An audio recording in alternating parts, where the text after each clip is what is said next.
27వ వచనం అందరు కలిసి చదువుకుంటా. మత్తయి సువార్త 14వ అధ్యాయం 27వ వచనం. వెంటనే యేసు ధైర్యం తెచ్చుకొనుడి, నేనే, భయపడకూడని వారితో చెప్పగా. అలాగనే సమూయేలు మొదటి గ్రంథం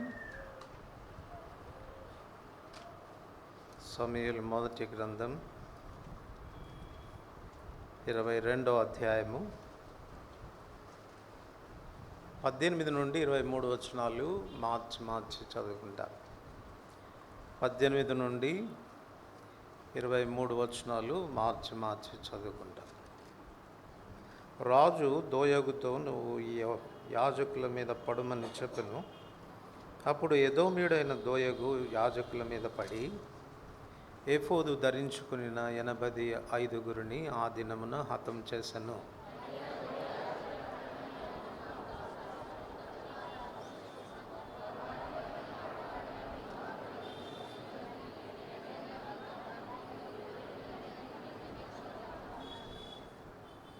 అయితే అహీటూబు కుమారుడైన అహీమెలకు కుమారుల్లో అబ్యాతారు అని ఒకడు తప్పించుకొని పారిపోయి దావీదు వద్దకు వచ్చి,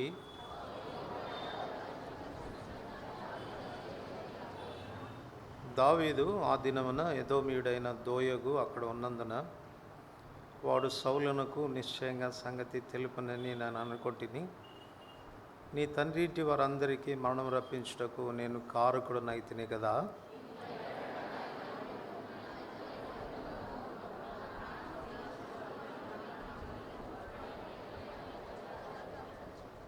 ప్రార్థన చేసుకుంటా.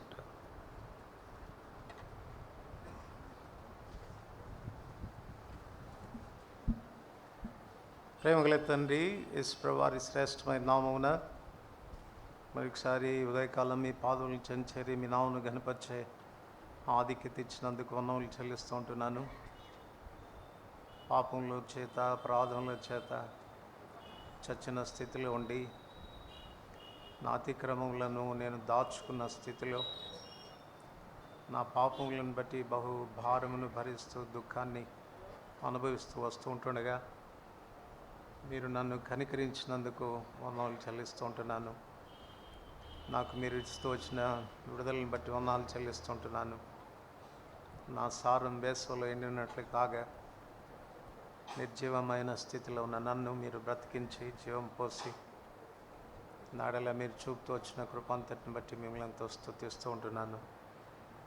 అంత మాత్రమే కాక ప్రభావం, మీరు నా దాగు చోటుగా మీరున్నందుకు, విస్తార జల ప్రవాహములు నా మీద పొరలి పారుకుంటున్నట్లుగా నన్ను కాపాడు దేవుడుగా, విమోచన గానములతో నన్ను ఆవరించు దేవుడుగా మీరున్నందుకై వందనాలు చెల్లిస్తూ ఉంటున్నాను.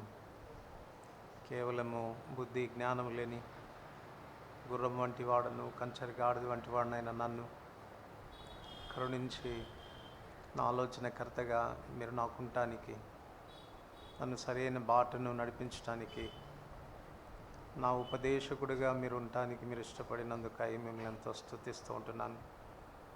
ఇట్లు తండ్రి, నా యాత్ర జీవితంలో చాలిన దేవుడుగా, ఆధారపడదగిన దేవుడుగా, అభయమిచ్చు దేవుడుగా మీరుండి నన్ను నేటి వరకు కొనసాగింపచేస్తూ మీ కృపలో భద్రపరిచిన విధానాన్ని బట్టి వందనాలు చెల్లిస్తుంటున్నాను. ఈ మధ్యాహ్నం మరొకసారి మీ బలను సమీపిస్తూ ఉంటుండగా నన్ను మమ్మను మీ వాక్య వెలుగులో పరిశీలన చేసుకోవటానికి కృపను అనుగ్రహించమని ప్రార్థిస్తుంటున్నాను. చేరువచ్చిన బిడ్డలందరితో మాట్లాడము. ఇక్కడి నుంచి ఎవరు కూడా ఖాళీగా వెళ్ళిపోకుండా ప్రభా మీ వాక్యం చేత నీ బిడ్డలు సంధించుకున్నట్లు కృప చూపమని ప్రార్థిస్తుంటున్నాను. దయగల తండ్రి, అట్లు అయోగ్యంగా మేము పాల్పొంది శిక్షావిధి క్రిందికి రాకున్నట్లుగా మరొకసారి మీ వాక్య వెలుగులో చూచుకోవటానికి, సరి చేసుకోవటానికి మాకు మంచి మనస్సును ప్రసాదించమని ప్రార్థిస్తూ ఉంటున్నాను. మీ దయగల హస్తాల్లో నన్ను మమ్మల్ని చెప్పుకుంటూ మీ దీవెనలు కోరుతూ యేసుప్రభువు వారి ప్రశస్తమైన పరిశుద్ధమైన నామమున వందనములతో ప్రార్థిస్తున్నాం తండ్రి.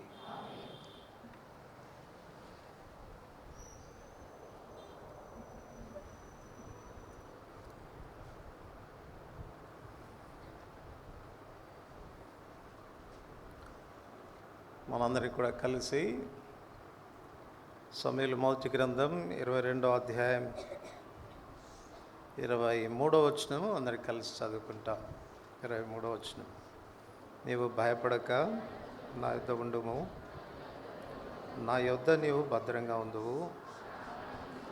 నా ప్రాణం తీయచూచువాడును నీ ప్రాణం తీయచూచువాడును ఒక్కడే అని అబ్యాతారుతో చెప్పాను. మనం గత కొన్ని వారాలుగా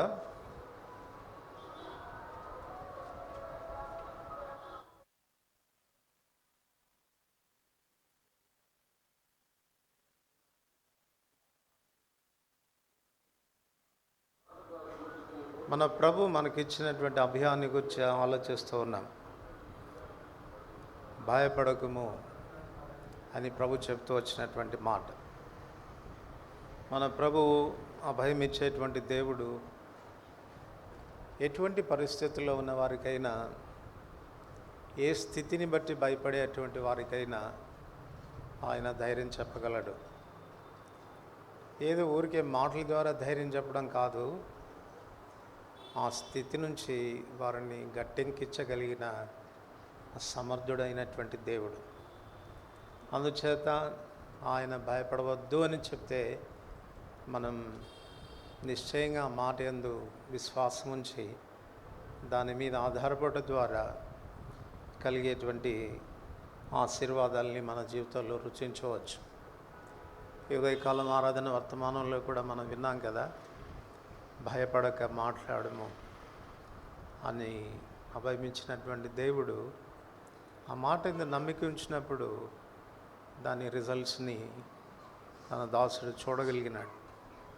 కనుక మన ప్రభు ఇచ్చేటువంటి అభయాల్లో భయపడవద్దు అని చెప్తున్నప్పుడు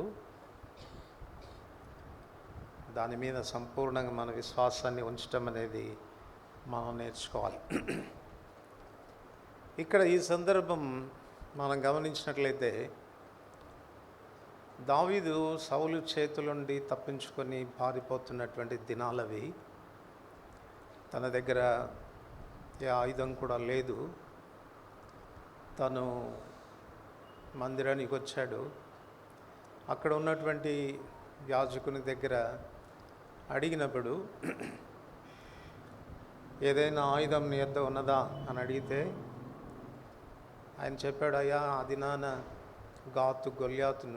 గాతుల గొల్యాతును సంహరించిన ఆ ఖడ్గం తప్ప మరేది లేదు అన్నప్పుడు, దానికంటే మించిన ఆయుధం ఏది లేదు, నాకు ఇమ్మన్నాడు. అయితే సౌలు పశువుల కాపరైనటువంటి దోయగ్ అనేవాడు అక్కడ ఉన్నాడు, ఈ విషయాలు గమనిస్తున్నాడు. వాడు చూచి ఆ సమాచారాన్ని సౌలుకు తెలియచేశాడు. సౌలుకు తెలియచేసినటువంటి కారణం చేత సౌలు చేసినటువంటి పని ఏంటంటే యాజకులైన వారందరినీ కూడా పిలిపించాడు. యాజకులైన వారందరినీ పిలిపించి ఈ సమాచారం అందచేసినటువంటి దోయాగు చేత యాజకులందరినీ సంహరించాడు. ఆ దినాన 85 మంది యాజకులు ఒక్క దినాన కూలిపోయినట్టుగా మనం చూడవచ్చు.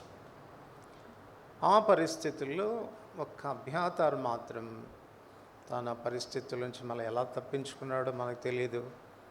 తప్పించుకొని దావీదు చెంతకు పరిగెత్తుకుని వచ్చి ఈ సమాచారాన్ని తెలియచేస్తాడు.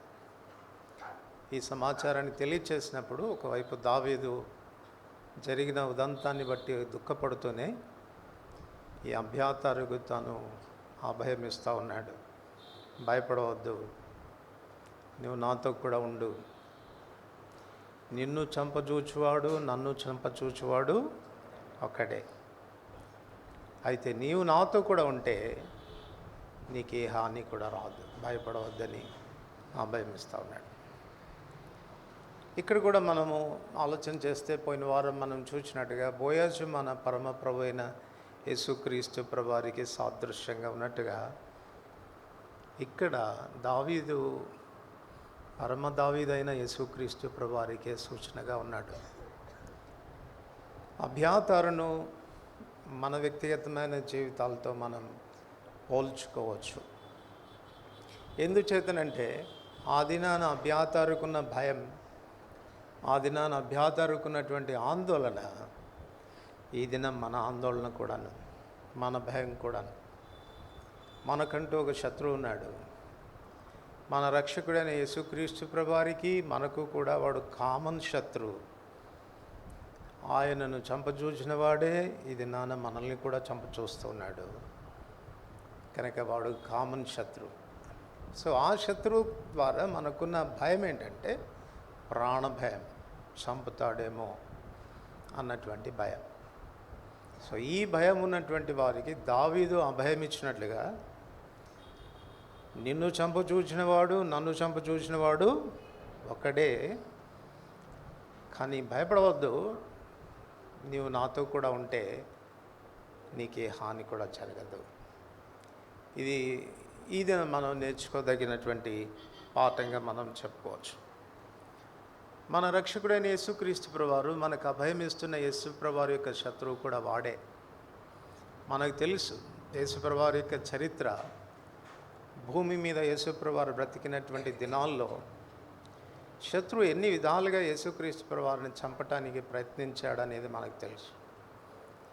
జన్మతోనే ఆరంభించాడు కదా. జ్ఞానులు వచ్చి యూదులు రాజుగా పుట్టినవాడు ఎక్కడున్నాడు అని ప్రశ్న వేస్తే హేరోదు కలవరపడి అలాంటి వాడు ఒకడు పుట్టి ఉంటే తప్పగా తను సంహరించాలి అన్నటువంటి తీర్మానం చేసుకున్నాడు. చూడండి, మత్తయి సువార్త 2వ అధ్యాయం. మత్తయి సువార్త 2వ అధ్యాయం.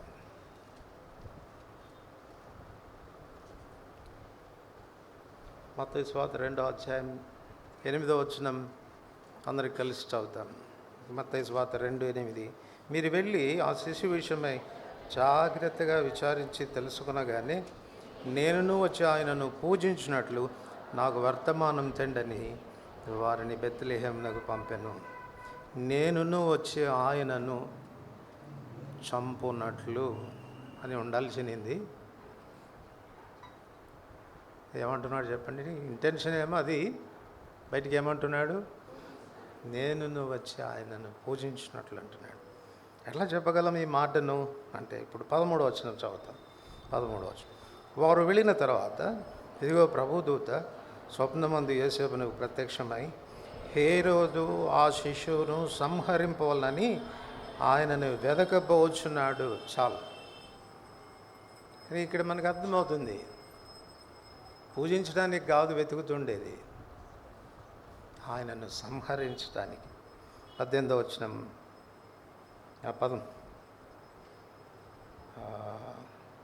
16వ వచనం అందరికి కలిసి చదువుతాం. ఆ జ్ఞానులు తన్ను అపహసించిరని హేరోదు గ్రహించి బహు ఆగ్రహం తెచ్చుకొని తాను జ్ఞానుల వలన వివరముగా తెలుసుకున్న కాలమును బట్టి బెత్లెహేములోను దాని సకల ప్రాంతంలోను 2 సంవత్సరములు మొదలుకొని తక్కువ వయసు గల మగపిల్లలందరినీ, వాడి క్రోధం ఎంత గొప్పది అని అంటే అసెస్ చేస్తూ ఉన్నాడు.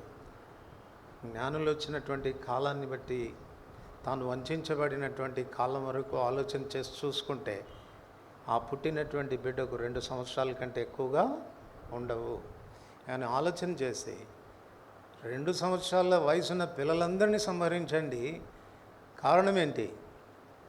పిల్లల మీద ఉన్న కోపం కాదు వాడికి. ఎవరి మీద? ఈయన చనిపోవాలి, ఈ వయసులో ఉన్నటువంటి యేసుక్రీస్తు ప్రభువారు చనిపోవాలనేది. సో ఇక్కడ మనం ఆలోచిస్తే యేసుప్రభు జన్మతోనే యేసుప్రభు మీద ఈ దాడి అనేది ప్రారంభించబడినట్లు మనం చూడవచ్చు. లూకా సువార్త 4వ అధ్యాయం. లూకా సువార్త 4వ అధ్యాయం 28, 29 వచనాలు. లూకా సువార్త 4వ అధ్యాయం 28, 29 వచనాలు. సమాజంలో ఉన్న వారందరూ ఆ మాటలు విని ఆగ్రహంతో నిండుకొని లేచి ఆయనను పట్టణంలో ఉండి వెళ్ళగొట్టి ఆయనను తలక్రిందులుగా పడద్రోయవలనని తమ పట్టణముకు కట్టబడిన కొండపేటు వరకు ఆయనను తీసుకొని పోయి, అయితే ఆయన వారి మధ్య నుండి దాటి తన మార్గమున, చాలా యుక్తిగా ఆయనను కొండపేటు వరకు తీసుకుపోయారంట. ఏమేం చెప్పారో తెలీదు, ప్రభా ఈ కొండెక్కితే అక్కడ మీ ప్రసంగం వింటామన్నారో లేక ఇంకేం చెప్పారో ఏమో తెలియదు, కొండపేట వరకు తీసుకుని వెళ్ళారు. కానీ యేసుప్రభు వారికి అన్నీ తెలుసు. వారి ఆంతర్యాన్ని ఎరిగినటువంటి వారు కనుక వారి మధ్యలో ఉండి తాను దాటి వెళ్ళిపోయినట్టు మనం చూడవచ్చు. యోహాను సువార్త 5వ అధ్యాయం, యోహాను సువార్త 5వ అధ్యాయం 18వ వచనం. యోహాను సువార్త 5వ అధ్యాయం 18వ వచనం. ఆయన విశ్రాంతి దినమును మీరుట మాత్రమే కాక దేవుడు తన సొంత తండ్రి అని చెప్పి తను దేవునితో సమానునిగా చేసుకుని గనుక ఇందు నిమిత్తం యూదులు ఆయనను చంపవలెనని మరి ఎక్కువగా ప్రయత్నం చేసిరి. యోహాను సువార్త 8వ అధ్యాయం, యోహాను సువార్త 8వ అధ్యాయం 59వ వచనం, 59వ వచనం. కాబట్టి వారు ఆయన మీద రువ్వుటకు రాళ్ళు ఎత్తిరి కానీ యేసు దాగి దేవాలయం నుండి బయటికి వెళ్ళిపోయాను. మత్తయి సువార్త 26వ అధ్యాయం, మత్తయి సువార్త 26వ అధ్యాయం 14వ వచనం. మత్తయి సువార్త 26వ అధ్యాయం 14వ వచనం. అప్పుడు ఆ 12 మందిలో ఒకడుగు ఇస్కరియోతు యూదా ప్రధాన యాజకుల యొద్దకు వెళ్ళి, నేను ఆయన్ని మీకు అప్పగించినలా నాకేమి ఇత్తురని వారిని అడిగాను. అందుకు వారు 30 వెండి నాణెములు తూచి వారికి ఇచ్చిరి. ఇప్పుడు 49వ వచనం, 49వ వచనం చదువుతాం. వెంటనే యేసు వద్దకు వచ్చి, బోధకుడా నీకు శుభమని చెప్పి ఆయనను ముద్దు పెట్టుకుంటున్నాడా, ఏం చేస్తున్నాడు? ప్రధాన యాజకులు శాస్త్రుల చేత తాను చంపబడ్డానికి, వారికి అప్పగించడానికి తాను పెడుతూ వచ్చినటువంటి ముద్దు. మత్తయి సువార్త 27వ అధ్యాయం,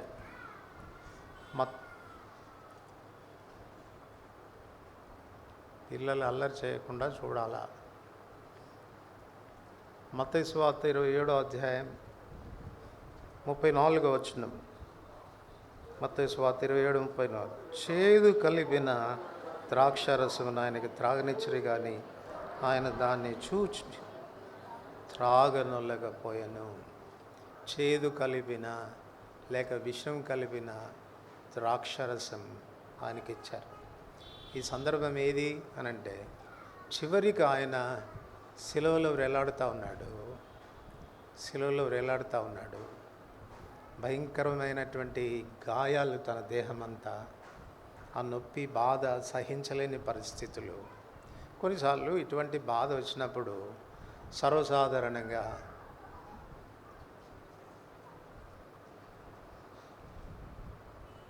సర్వసాధారణంగా ఆత్మహత్య చేసుకోవడానికి ప్రజలు ప్రయత్నం చేస్తారు.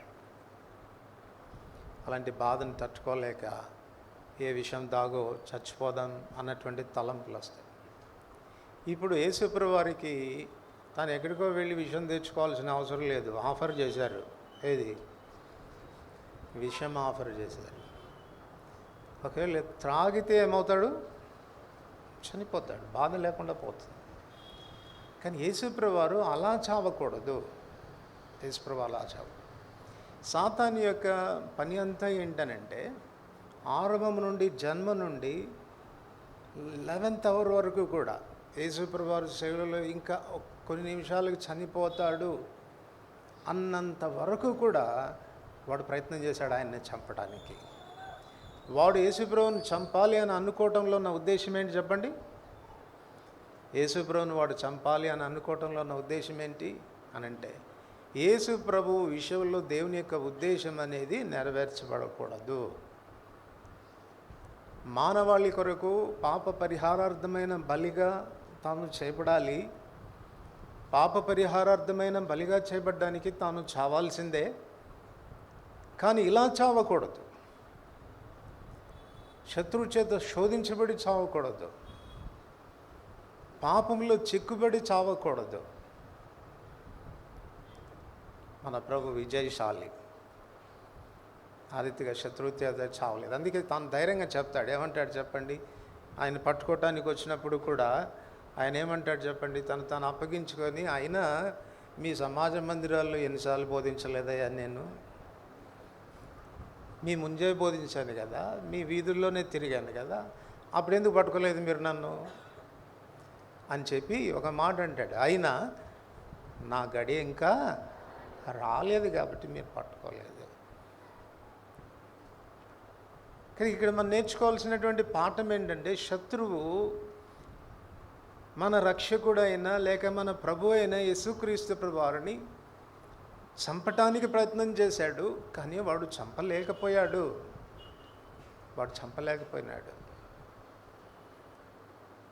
ఇప్పుడు ఆయన శిష్యులమైనటువంటి మన విషయంలో కూడా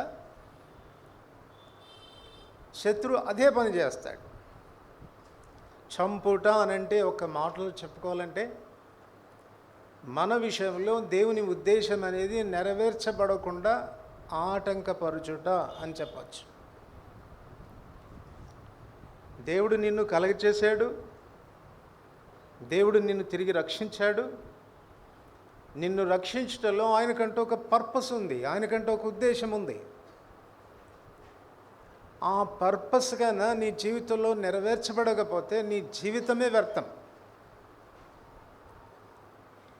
ఇప్పుడు సాతాను యొక్క ఉద్దేశం అంతా ఏంటనంటే, ఈ పర్పస్ నుంచి ఎలాగైనా మనల్ని వైదొలిగించాలి.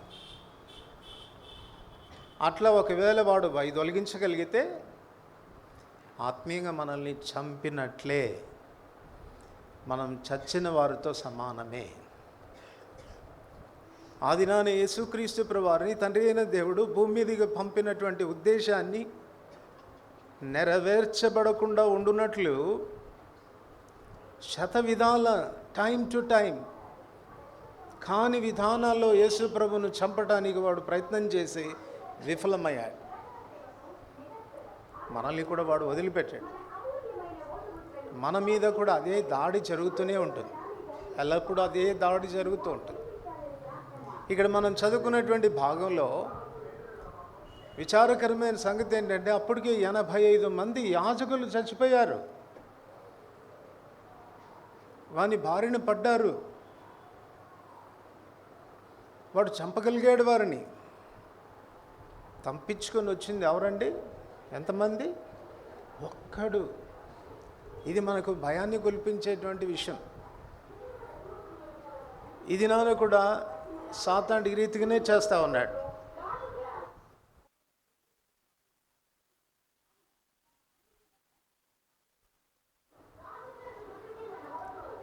ఈ పార్టీ వాళ్ళందరికీ మన వీధిలోనే ఓట్లు ఉన్నట్టున్నాయి.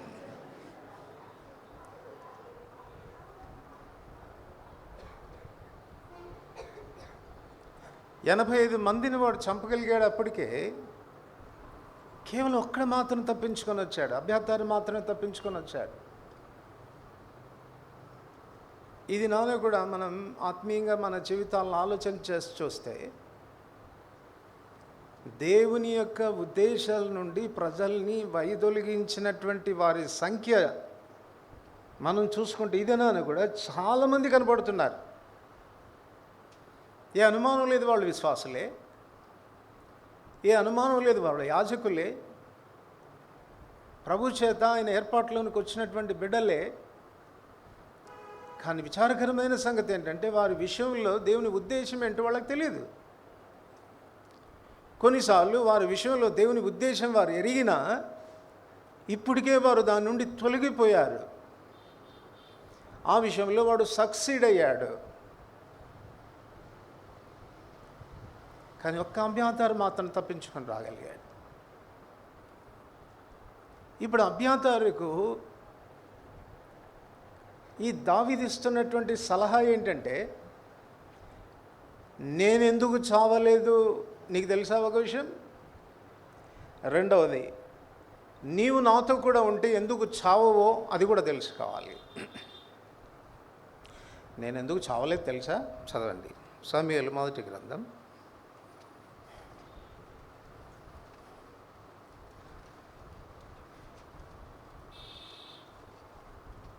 23వ అధ్యాయం. సమూయేలు మొదటి గ్రంథం 23వ అధ్యాయం 14వ వచనం అందరికి కలిసి చదువుతాం. సమూయేలు మొదటి గ్రంథం 23:14 అయితే దావీదు అరణ్యములోని కొండ స్థలములందును జీపు అను అరణ్యమున ఒక పర్వతమందును నివాసం చేయుచుండెను. సౌలు అనుదినము అతనిని వెతికినను దేవుడు సౌలు చేతిగా అతనిని, ఇప్పుడు చెప్పండి ఎవరి గొప్పతనం ఇది? నేను ఎందుకు చావలేదో తెలుసా నీకు? రహస్యం చెప్తున్నాను. నేను ఎవరిని సేవిస్తున్నానో ఆ దేవుడు సౌలు చేతికి నన్ను అప్పగించలేదు. అంటే ఇంకో మాటలు ఇండైరెక్ట్గా ఏమని చెప్తున్నా అంటే, నా ఫెలోషిప్ ఎవరితో ఉంది? నా తండ్రి అయిన దేవునితో ఉంది. నేను పట్టణంలో ఉన్నా నేను ఆయనతోనే సావాసం చేశాను. అరణ్యంలో తిరగాల్సి వచ్చినా నేను ఆయనతోనే సావాసం చేశాను. కొన్నిసార్లు గుహల్లో దాక్కోవాల్సి వచ్చినా అదే నా ఆలయమైంది, నా మందిరమైంది. నా ప్రభువుని నేను ఆరాధించకుండా ఏనాడు లేను. తాను ఉన్న చోటే దేవుని మందిరంగా చేసుకున్నాడు. దేవుని సన్నిధిని అనుభవిస్తూ వచ్చినాడు. మన రక్షకుడు యేసుప్రభువు వారు కూడా అదే చెప్తాడు కదండి. యోహాను సువార్త 8:29 నేను ఎల్లప్పుడూ ఆయనకి ఇష్టమైన కార్యం నేను చేస్తున్నాను కనుక ఆయన నన్ను ఒంటరిగా విడిచిపెట్టలేదు. యేసుప్రభువు వారు బ్రతికినటువంటి దినాల్లో సాతాను ఎన్ని పర్యాలు తన మీద సంహరించడానికి దాడి చేస్తూ వచ్చినా ఎందుకు చేయలేకపోయాడు అంటే, యేసుక్రీస్తు ప్రభు వారికి ఎవరితో ఫెలోషిప్ ఉంది? తండ్రి అయిన దేవునితో ఉంది. నేను ఆయనతో కూడా ఉన్నాను. నా రిలేషన్షిప్ ఆయనతో కూడా ఉంది. అందుకు ఆయన నన్ను అప్పగించలేదు. క్షేమంగా ఉన్నాను నేను. ఇప్పుడు అభ్యతారా, నువ్వు కూడా తెలుసుకో ఆ విషయం. ఏంటి ఆ విషయం అంటే, నీవు నాతో కూడా ఉంటే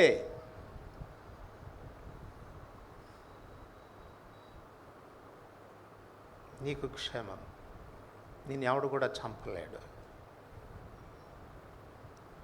ఈ మధ్యాహ్నం మనం నేర్చుకోవాల్సిన అమూల్యమైనటువంటి పాఠం ఏంటంటే, శత్రువు మనల్ని చంపడానికి, దేవుని ఉద్దేశాల నుంచి మనల్ని వైదొలిగించేదాని కొరకు వాడు శతవిధాల ప్రయత్నం చేసిన మనం చావకుండా ఉండాలంటే, ఆత్మీయంగా జీవితులుగా ఉండాలంటే, దేవుని యొక్క చిత్తం యొక్క కేంద్రంలో మనం నిలిచి ఉండాలంటే, మన రిలేషన్షిప్ మన ప్రభుతో ఇంటాక్ట్గా ఉంచుకోవాలి. ధైర్యంగా చెప్పగలగాలి, నేను నా ప్రభుతో కూడా ఉన్నాను, నా ప్రభు నాతో కూడా ఉన్నాడు. ఎందుకు వాని యొక్క దాడి మన మీద జరుగుతుంది? ఎప్పుడు వాని దాడి మన మీద జరుగుతుంది అని అంటే, కనిపెట్టుకొని ఉంటాడు వాడు. దేని కొరకు? దేవుడి నుంచి ఎప్పుడు మనము దూరం అవుతామా, దేవునికి మనకు మధ్యలో ఎప్పుడు డిస్టెన్స్ వస్తుందా అన్నటువంటి విషయాన్ని వాడు కనిపెట్టుకొని ఉంటాడు. గోల్డెన్ ఆపర్చునిటీ వానికి అది కాన దొరికిందా, నిన్ను ఓడించడం, నిన్ను చంపటం వానికి చాలా సులువు. అందుకే యోహాన్ భక్తుడు రాస్తూ అంటాడు, మొదటి యోహాన్ పత్రిక 4:4 మీలో ఉన్నవాడు లోకంలో ఉన్నవాని కంటే గొప్పవాడు గనక మీరు లోకాన్ని చేయిస్తున్నారు.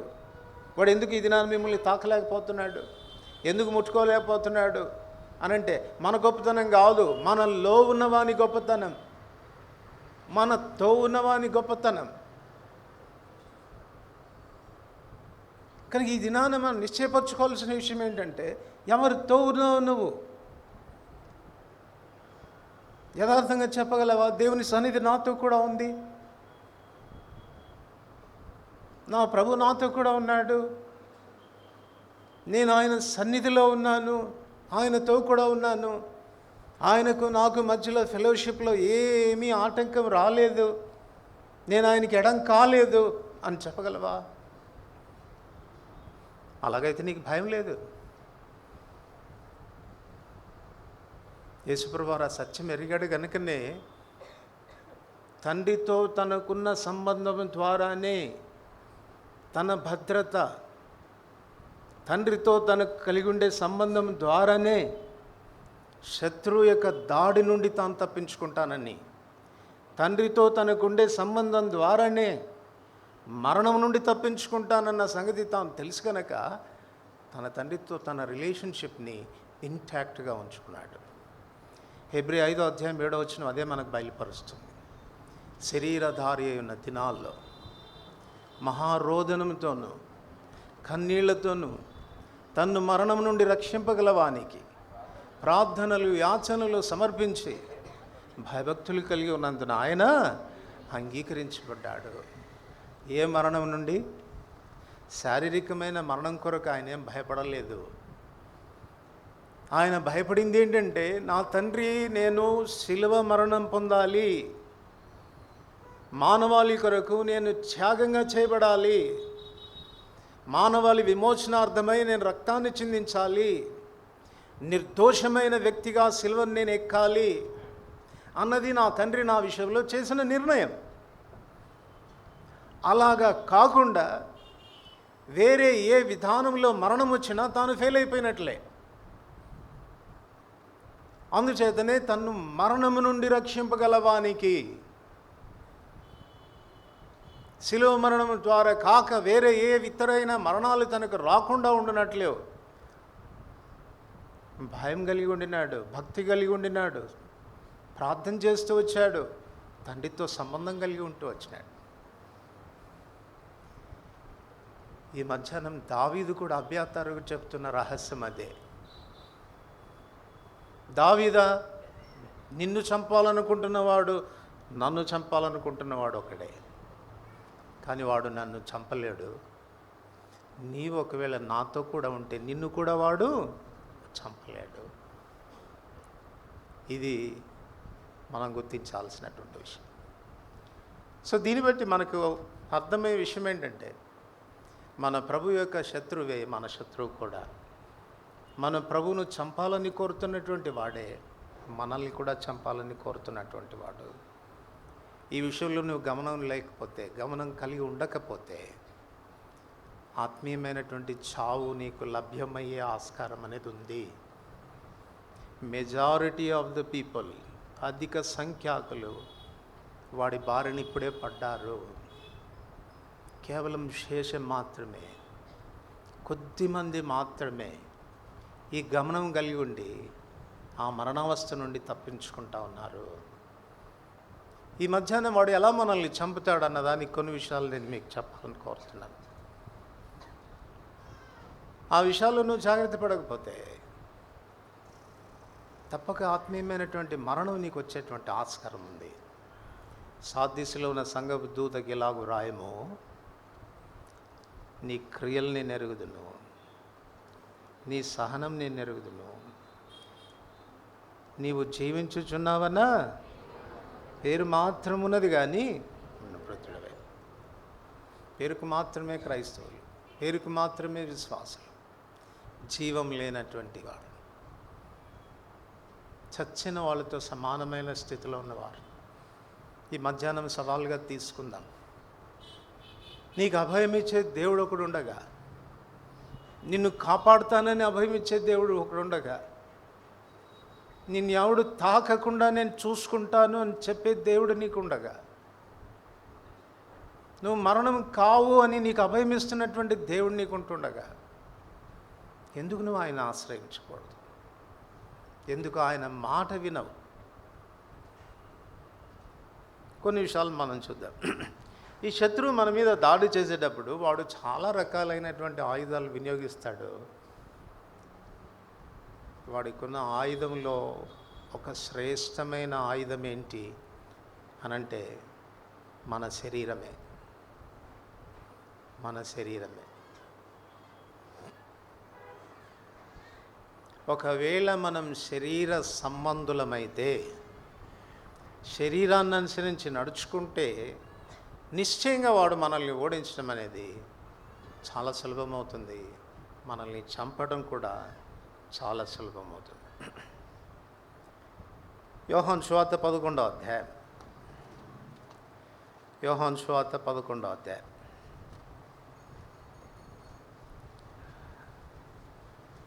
11వ వచనం. అందరు కలిసి చదువుతాం. యోహాను సువార్త 11వ అధ్యాయం 11వ వచనం. అందరు కలిసి. ఆయన ఈ మాటలు చెప్పిన తర్వాత, మన స్నేహితుడైన లాజరు నిద్రించుచున్నాడు, అతని మేలుకొలప వెళ్ళుచున్నానని వారితో చెప్పగా 13వ వచనం. యేసు అతని మరణమును గూర్చి ఈ మాట చెప్పిన కానీ వారు ఆయన నిద్ర విశ్రాంతిని గూర్చి చెప్పిననుకొనిరి. ప్రభువుకు తెలుసు లాజరు ఏమైపోయాడంటే అప్పటికే చనిపోయాడు. దేని కొరకు వెళ్తున్నా అంటే యేసుప్రభువు వారు మన స్నేహితుడైన లాజరు నిద్రించుచున్నాడు, అతని మేలుకొలప వెళ్తున్నాం. స్వాభావికంగా మనందరం కూడా ఇదే స్థితిలో ఉన్నటువంటి వారు. మళ్ళీ ఎవరు కూడా ఇందులో మినహాయింపు లేదు. యేసుప్రభు చెంతకు మనం రాకపూర్వం ఈ లోకంలో మనం ఉన్నప్పుడు మనందరము ఈ చచ్చిన లాజరు వంటి వారమే. రోమీయులకు రాసిన పత్రిక 7వ అధ్యాయం. రోమీయులకు రాసిన పత్రిక 7వ అధ్యాయం 14వ వచనం. రోమీయులకు రాసిన పత్రిక 7వ అధ్యాయం 14వ వచనం. ధర్మశాస్త్రము ఆత్మ సంబంధమైనదని ఎరుగుదుము, అయితే నేను పాపమునకు అమ్మబడి. ప్రభు చెంతకు రాని ప్రతి వ్యక్తి యొక్క విషయం ఏంటి చెప్పండి? ఎవరమంట? మనం శరీర సంబంధులమే. ఎందుకు శరీర సంబంధులం? చాలా స్పష్టంగా చెప్తున్నాడు, నేను పాపమునకు అమ్మబడిన వాడను. స్వాభావికంగా తల్లి గర్భం నుండి లోకంలో జన్మించిన ప్రతి మనుషుడు కూడా శరీర సంబంధే, పాపానికి అమ్మబడినటువంటి వాడు. మనందరికీ బాగా తెలుసు కదా ఈ వచనం, రోమ 6వ అధ్యాయం 23వ వచనం. ఏలైనగా పాపము వలన వచ్చు జీతం మరణం. అందుచేత పాపానికి అమ్మబడినటువంటి మనం మరణావస్థలోనికి వెళ్ళిపోయినాం. లాజరు లాంటి స్థితిలోనికి వెళ్ళిపోయినాం. ప్రభు అంటున్నాడు, ఏమంటున్నాడు చెప్పండి? మన స్నేహితుడైన లాజరు చచ్చిపోయాడు, నిద్రించుచున్నాడు. ఈ ఉదయకాలం ఇక్కడ కూర్చున్నటువంటి చాలామందితో ప్రభు అదే మాట చెప్తా ఉన్నాడు. ఈ ఆదివారం వచ్చావు కానీ, దేవుని ఇంటిలో కూర్చున్నావు కానీ, నువ్వు సజీవుడవు కావు, పాపానికి అమ్మబడిన వాడివి. శరీర సంబంధిగా నీ జీవితాన్ని కొనసాగిస్తున్నావు. ఆ పాపం నిన్ను ఆత్మీయమైన మరణావస్థలోనికి తీసుకొని వెళ్ళింది. శరీర సంబంధిగా ఉన్నావు. ఇది నీ వ్యక్తిగతమైన జీవితానికి నష్టాన్ని తీసుకొచ్చేది మాత్రమే కాక, నీకు నీ కుటుంబీకులకు కూడా ఎంతో దుఃఖకరమైనటువంటి విషయం. లాజరు రోగి అవ్వడం కానీ, లాజరు చనిపోవడం కానీ మరియ మార్తల ఇంటిలో ఎంత దుఃఖాన్ని కలిగించింది చెప్పండి? ఎంత బాధని కలిగించింది?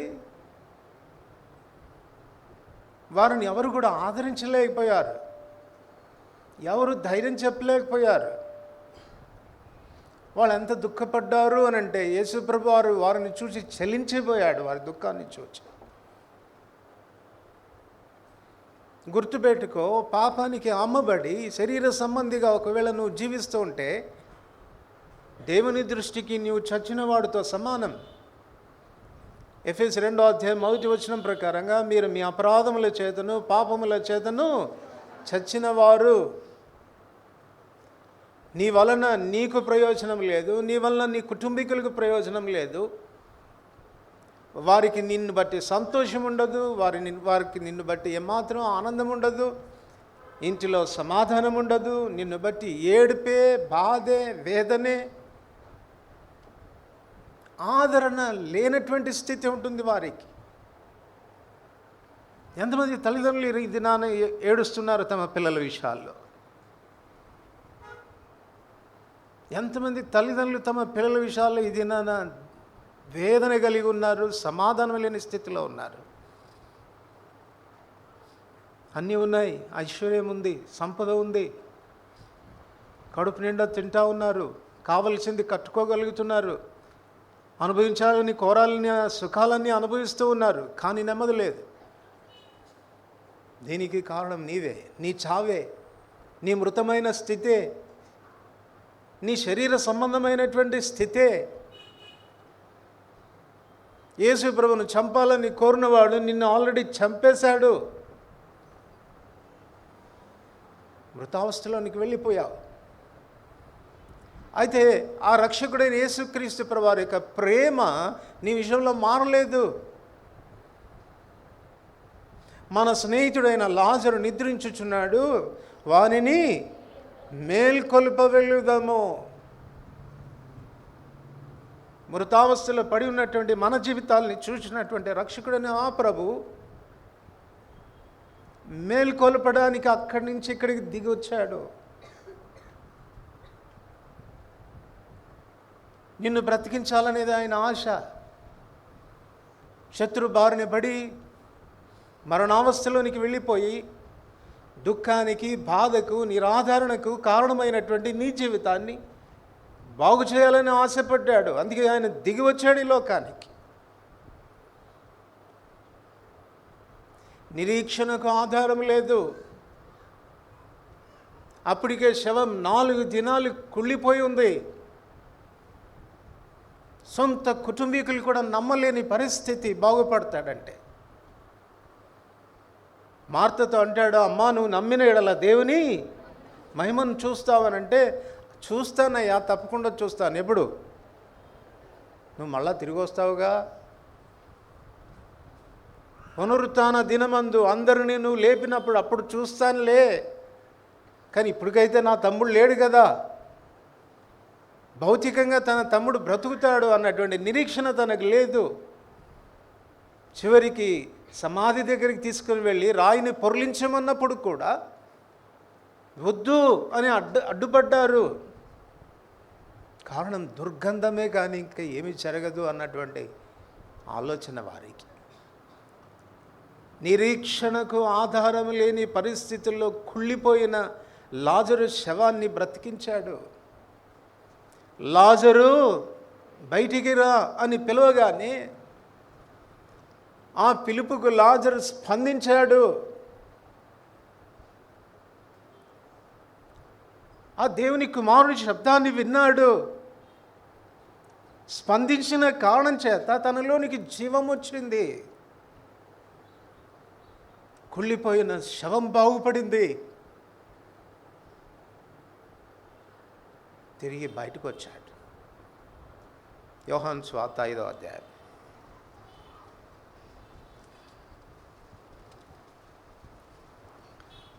యోహాను సువార్త 5వ అధ్యాయం 25వ వచనం. అందరికి కలిసి చదువుతాను. 25వ వచనం. మృతులు దేవుని కుమారుని శబ్దము విను గడియ వచ్చుచున్నది, ఇప్పుడే వచ్చి ఉన్నది, దాని వినువారు జీవింతురని మీతో నిశ్చయంగా చెప్పుచున్నాను. మృతులు దేవుని కుమారుని శబ్దము విను గడియ వచ్చుచున్నది, అది ఇప్పుడే వచ్చి ఉన్నది, దాని వినువారు. ఈ మధ్యాహ్నం మాట్లాడుతుంది నేను కాదు, దేవుడే మాట్లాడుతున్నాడు. మృతమైన స్థితిలో ఉండిపోయిన నీ ఆత్మను బ్రతికించడానికి నీతో మాట్లాడుతున్నాడు. నువ్వు చేయవలసింది ఏమీ లేదు. లాజరు బయటికి రా అనగానే లాజరు ఆ పిలుపుకు స్పందించాడంతే, చెప్పిన మాట విన్నాడంతే, బయటికి రావడానికి ప్రయత్నించాడంతే. జీవం వచ్చింది, బ్రతికాడు. అందుకే 24వ వచనంలో ఏమంటున్నాడు చదవండి. 5వ అధ్యాయం 24వ వచనం. నా మాట విని నన్ను పంపిన వాని యందు విశ్వాసముంచువాడు నిత్య జీవము గలవాడు, వాడు తీర్పులోనికి రాక మరణంలో నుండి జీవంలోనికి దాటి ఉన్నాడని మీతో నిశ్చయం. ఆయన మాట వింటే చాలయ్యా. ఈ మధ్యాహ్నం నీ స్థితిని గుర్తించు. పాపానికి అమ్మబడిన వాడవని, శరీర సంబంధివైపోయావని, నీ పాపం నిన్ను మరణానికి ఈడ్చుకుని వెళ్ళిందని, నిరీక్షణకు ఆధారం లేకుండా నీ జీవితాన్ని పాడు చేసిందని, బాగుపడతావన్న నమ్మకం నీకు లేదు, నీ ఇంటి వారికి కూడా లేదు బహుశా. కానీ ఈ మధ్యాహ్నం ఆ దేవుని కుమారుని శబ్దానికి ప్రతిస్పందిస్తే, దేవా బ్రతకాలనుకుంటున్నాను, చచ్చిన నేను బ్రతకాలనుకుంటున్నాను, శరీర సంబంధినైనా నేను ఆత్మ సంబంధిని కావాలనుకుంటున్నానయ్యా అని ఒకవేళ నువ్వు స్పందిస్తే, ఆయన పిలుపుకు స్పందించి ఆయన చెంతకు రాగలిగితే, ఆయన మాట యందు నమ్మిక ఉంచగలిగితే, విశ్వాసంతో ఒక అడుగు ముందుకు వేయడానికి నువ్వు ప్రయత్నిస్తే ఈ మధ్యాహ్నం బ్రతుకుతావు. దేవుని ఆశ నిన్ను జీవింపచేయాలని, అలా కాకుండా శత్రు బారిన పడాలని, మరణంలోనూ ఉండిపోవాలని, నిత్య నాశనానికి నువ్వు వెళ్ళిపోవాలనేది దేవుని ఆశ కాదు. ఈ మధ్యాహ్నం గుర్తించు, ఎంత కాలం వస్తున్నావు దేవుని ఇంటికి, అదే స్థితిలో కొనసాగుతావా? పాపపు బందీగానే ఉండిపోతావా? పాపానికి అమ్ముడుపోయిన స్థితిలోనే ఉంటావా? నీకు తెలుసా నువ్వు అమ్ముడుపోయిన మాట వాస్తవమే, కానీ నిన్ను విడిపించడానికి ఆయన విమోచన క్రయాన్ని చెల్లించిన మాట వాస్తవమే. నీ కొరకు ఆయన డబ్బు కట్టేశాడు, నువ్వు ఇంకా బందీగా ఉండాల్సిన అవసరం లేదు. దీని కొరకు ఆయన తన ప్రాణాన్ని పెట్టాల్సి వచ్చింది. వారి ప్రాణ విమోచన క్రయధనము బహు గొప్పది, అది తీరక అట్లుండాల్సిందే. కానీ తాను మన కొరకు ప్రాణం పెట్టడానికి వచ్చాడు. ప్రాణ విమోచన క్రయధనంగా తన ప్రాణాన్ని పెట్టాడు. అందుకే ఇప్పుడు అంటున్నాడు, పాపానికి అమ్ముడుపోయినటువంటి వ్యక్తి, బందీగా ఉన్నవాడా, నువ్వు స్వతంత్రుడివి. పాపపు వశములో, పాతాళ వశములో నువ్వు ఉండాల్సిన అవసరం లేదు. బయటికి రా, విశ్వసించు, నీ కొరకు నేను క్రయాన్ని కట్టానని. ఆ ప్రభు యొక్క పిలుపుకు స్పందించు. ప్రభా, వాస్తవమా, నా కొరకు డబ్బు కట్టావా, నన్ను విడిపించావా, నన్ను స్వతంత్రుడిగా చేయాలనుకుంటున్నావా, నన్ను బ్రతికించాలనుకుంటున్నావా, ఇదిగో వస్తున్నానయ్యా. ఆ మాట చెప్పగలిగితే చాలు, ఈ మధ్యాహ్నం ప్రభు నిన్ను బ్రతికిస్తాడు. లూకా సువార్త 15వ అధ్యాయం.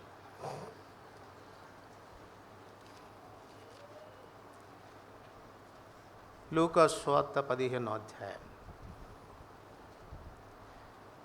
17వ వచనం. లూకా సువార్త 15వ అధ్యాయం 17వ వచనం. అందరికి కలిసి చదువుకుంటాం. అయితే బుద్ధి వచ్చినప్పుడు వాడు నా తండ్రి యొద్ద ఎంతోమంది కూలివానరకు అన్నం సమృద్ధిగా ఉన్నది, నేనైతే ఇక్కడ ఆకలికి చచ్చిపోవచ్చున్నాను. ఆ మాట గమనించండి. ఇంకా వాడు చావలే. ఏమని రాయబడింది? ఆకలికి ఆల్మోస్ట్ డెడ్, చచ్చిపోయినంత పని అయింది. ఏ క్షణం ప్రాణం పొద్దో తెలియదు. వాడు గుర్తిస్తూ ఉన్నాడు, నేను ఆకలికి చచ్చిపోవచ్చున్నాను. ఈ స్థితిలోనికి ఈ వ్యక్తి రావడానికి కారణం ఏంటి అనడానికి ఆ వ్యక్తి జవాబు కూడా చెప్తా ఉన్నాడు. ఏమని జవాబు చెప్తున్నాడు? నా తండ్రి ఇంట అనేక మంది కూలివాండ్రకు అన్నము సమృద్ధిగా ఉంది, నేనైతే ఇక్కడ ఆకలితో చచ్చిపోవచ్చున్నాను. అబ్యాతారు, భయపడవద్దు, నువ్వు చావవు. ఎప్పుడు? నాతో ఉంటే, నాతో కూడా ఉంటే. ఈ వ్యక్తికి గతి పట్టడానికి కారణం ఏంటి? ఆకలితో చచ్చిపోవచ్చున్నాను అని చెప్పడానికి కారణం ఏంటంటే, తండ్రితో ఉండకుండా బయటకు వచ్చేసాడు. తండ్రి ఇంటిలో ఉండకుండా బయటకు వచ్చేసాడు. నాతో ఉంటే నువ్వు చావవురా, నీకు సమృద్ధైన ఆహారం ఉంది. నీకే కాదు, నా ఇంట్లో కూలి వాళ్ళకు కూడా సమృద్ధిగా ఆహారం ఉంది. నువ్వు చావడానికి ఆస్కారమే లేదు. ఈ దినాన్ని, ఈ స్థితి నీకు, ఈ గతి నీకు పట్టడానికి కారణం ఏంటనంటే, నీవు నాలో కాక మరింక ఇతరత్ర వాటిల్లో నీ సంతృప్తిని వెతుక్కున్నావు. ఆహారము అని చెప్తున్నప్పుడు సంతృప్తికి కారణమైంది, అది తృప్తిపరిచేది అని అర్థం. అందుకే చెప్తాడు యెషయా గ్రంథం 55వ అధ్యాయంలో, సంతుష్టి కలగచేయని దాని కొరకు మీరేలా రూకలిస్తారు? ఆహారం కాని దాని కొరకు మీరెందుకు తాపత్రయపడతా ఉన్నారు? కంటెంట్ లైఫ్, సంతృప్తితో కూడిన జీవితం ప్రభులోనే ఉంది.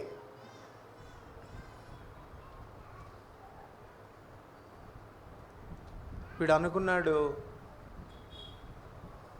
ఇంకా నేను దూరంగా వెళ్ళిపోతే దీనికంటే ఎక్కువైన సంతృప్తితో కూడిన జీవితం గడపచ్చు అని అనుకున్నాడు.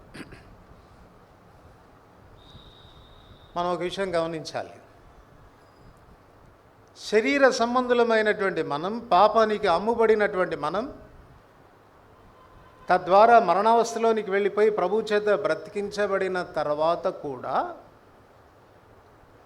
శరీరం మనల్ని వదిలిపెట్టదు.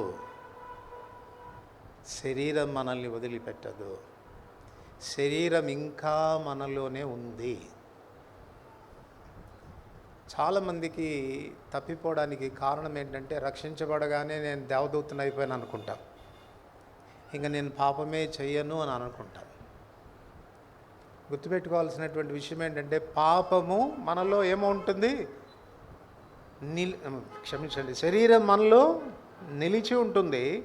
ఈ శరీరంలో పాపేచ్ఛలు కార్యసాధకమై ఉంటాయి. చదవండి, రోమిలికి రాసిన పత్రిక 7వ అధ్యాయం. రోమిలికి రాసిన పత్రిక 7వ అధ్యాయం 5వ వచనం. అందరికి కలిసి చదువుదాం. రోమా 7వ అధ్యాయం 5వ వచనం. ఏలైనగా మనము శరీర సంబంధులమై ఉండినప్పుడు మరణార్థమైన ఫలము ఫలించుటకై ధర్మశాస్త్రం వలనైన పాపేచ్ఛలు మన అవయవంలో కార్యసాధకమై ఉండెను. మన శరీరంలో పాపేచ్ఛలు ఏమైనాయంట? కార్యసాధకమైనవి, లోపల ఇమిడ్చబడి ఉన్నాయి. నువ్వేం దేవదూత కావడం లేదు. రక్షించబడిన తర్వాత కూడా నీలో ఆ పాప శరీరం ఉంది. పాపేచ్ఛలు ఆ శరీరంలో నిలిచి ఉంటాయి. ఇప్పుడు ఇవి నిలిచి ఉన్న ఈ పాపేచ్ఛలు బయటికి రాకుండా వాటిని అదుపు చేసే సాధనం ఏది?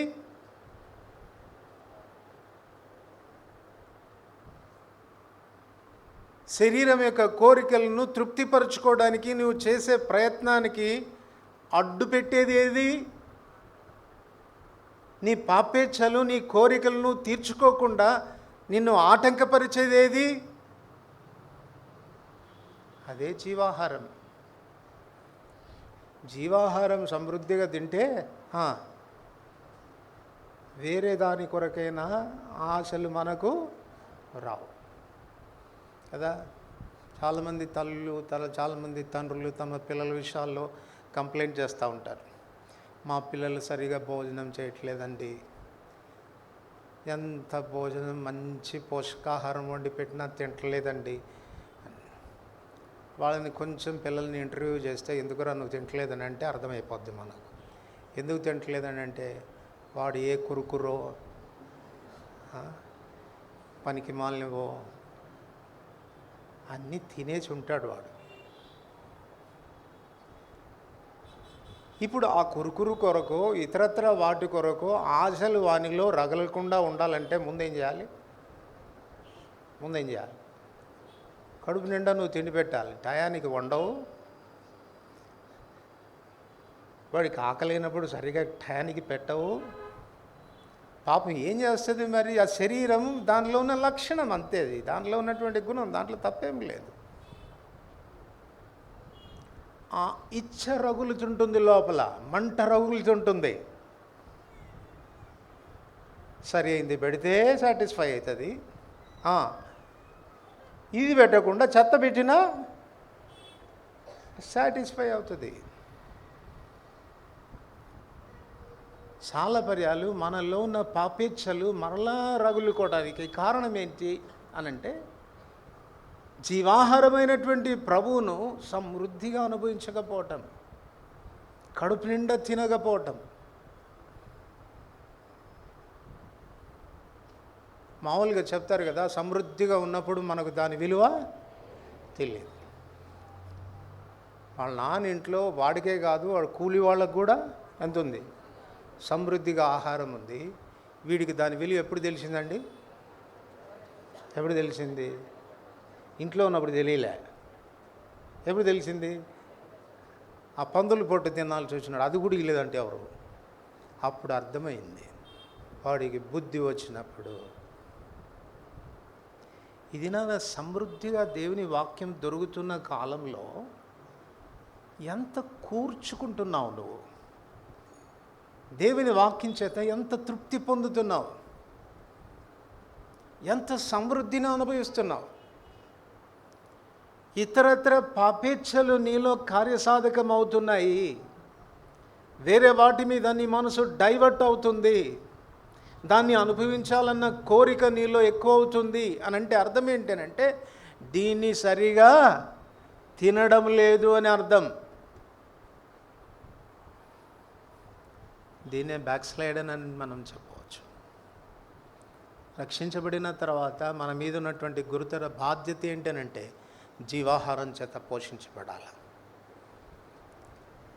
ఆయన దయాళుడని మీరు రుచి చూచి ఉన్న ఎడల సమస్తమైన కపటము, వేషధారణ, అసూయ, సమస్త దూషణ మాటలు మాని క్రొత్తగా జన్మించిన శిశువులను పోలిన వారై నిర్మలమైన వాక్యమును పాల వలన రక్షణ విషయంలో ఎదుగునట్లు ఆ పాలను అపేక్షించాలి. దేవుని వాక్యం కొరకైనా జీవాహారం కొరకైనా తృష్ణ ఎంతుంది నీకు? యోహాను సువార్త 6వ అధ్యాయంలో ప్రభువు స్వయంగా చెప్తాడు కదా, పరలోకం నుండి దిగి వచ్చిన ఆ జీవాహారము నేనే. మీ పితరులు మన్నా తిని కూడా చనిపోయారు, కానీ ఈ ఆహారం తినువాడు నిరంతరము జీవిస్తాడు. ఆ ఆహారం తినేవాడు ఆకలిగా ఉంటాడు, కానీ ఈ ఆహారం తింటే ఆకలి అనిపించదు. ఆకలి అనిపించదు. మరి నీకు పాపేచ్ఛల విషయంలో ఆకలి అవుతుందంటే అర్థం ఏంటి? అర్థమేంటి చెప్పండి? దేవుని వాక్య పోషణ విషయంలో నువ్వు చేసిన నిర్లక్ష్యత. మీరు కూడా వెళ్ళిపోవాలనుకుంటున్నారా? పొండి అని అంటే ఏమన్నాడు? ప్రభా, మేము ఎవరి యొద్దకు వెళదాం? నీవే నిత్య జీవపు మాటలు కలిగినవాడు. చాలామంది విశ్వాసులను సాతానుడు చంపటానికి కారణం ఏంటి అని అంటే, వాక్యం కొరకైన ఆశ, వాక్యం కొరకైనటువంటి తృష్ణ వాళ్ళలో లేకుండా చేస్తున్నాడు. మరి ఇతరత్ర దేని మీదనో దృష్టి పోతూ ఉంది. బహుశా సినిమాల మీదకి పోతుందేమో, సీరియల్స్ మీదకి పోతుందేమో, లేక ఇతర స్నేహాల మీదకి పోతుందేమో, కానీ వాటి విషయంలో నువ్వు నీ సమయాన్ని వెచ్చేస్తున్నావేమో. అందుచేత దేవుని వాక్యం చదవాలన్న ఆశ కానీ, తృష్ణ కానీ, దాని కొరకు సమయం వెచ్చించాలన్నటువంటి ఆశ కానీ నీకు కనపడడం లేదు. చంపేశాడు ఇప్పటికే నీ ఆశని, నీ ఆకలిని ఇప్పటికే చంపేశాడు. నీకు ఆకలిగా లేదు అని అంటే ప్రమాదంలో ఉన్నావు, గుర్తుపెట్టుకో. మరణం వైపుగా అడుగులు తీస్తున్నావన్న విషయాన్ని గుర్తుపెట్టుకో.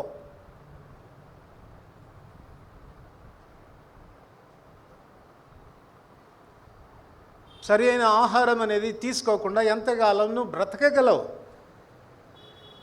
ఎంతకాలం జీవించగలవు? స్లోగా నిన్ను అది మరణానికి నడిపిస్తుంది. నెమ్మదిగా బలహీనత వస్తుంది, తర్వాత రోగం సంభవిస్తుంది, ఆ తర్వాత దరిద్రతలోనికి వెళ్ళిపోతావు.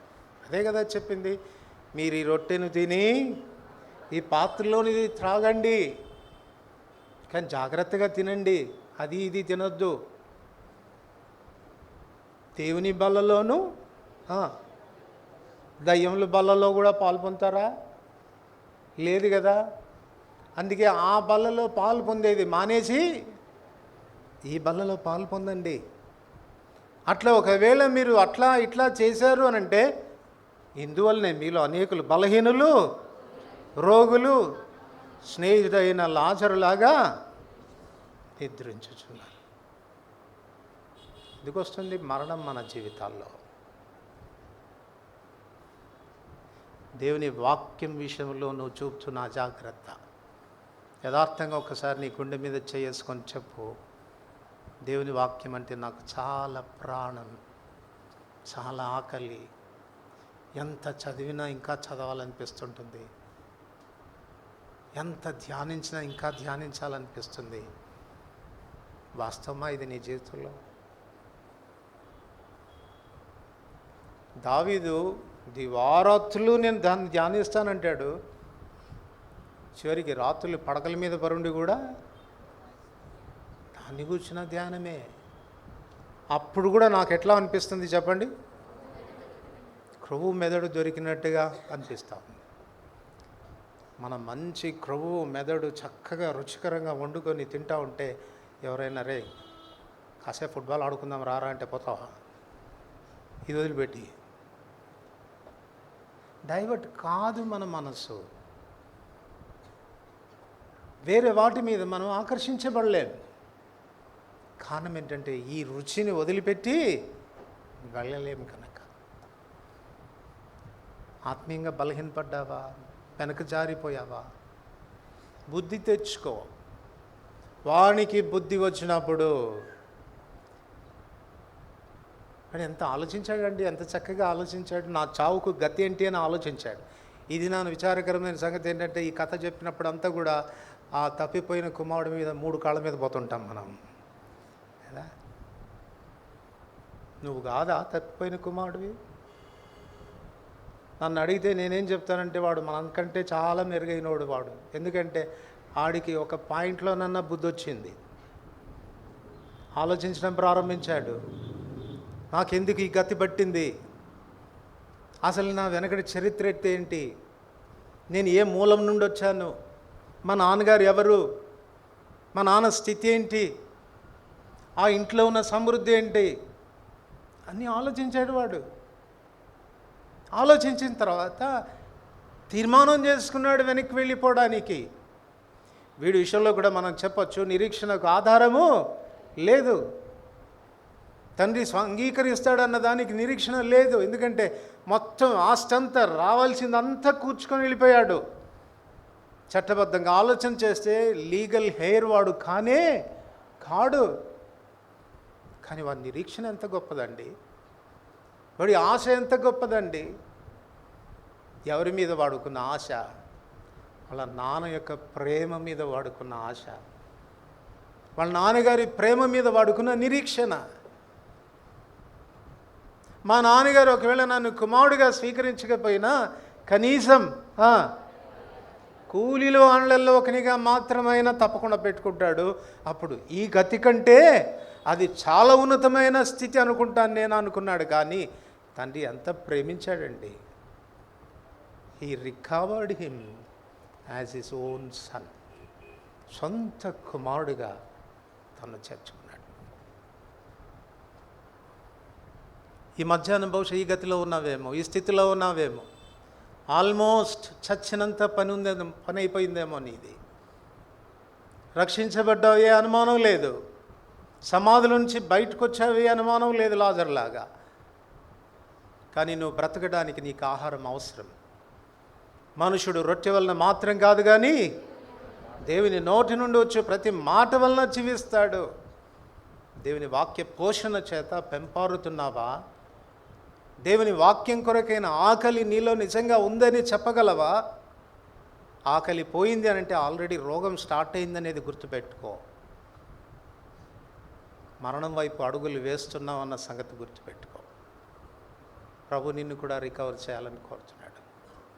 ఎందుకు వచ్చింది ఈ గతి నీకు?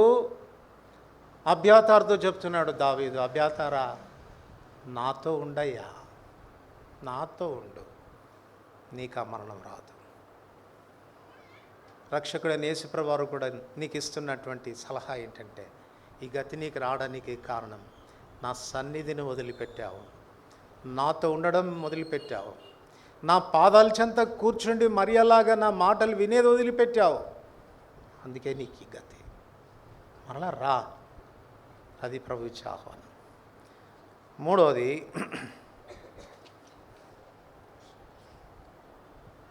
నిర్గమకాండం 1వ అధ్యాయం.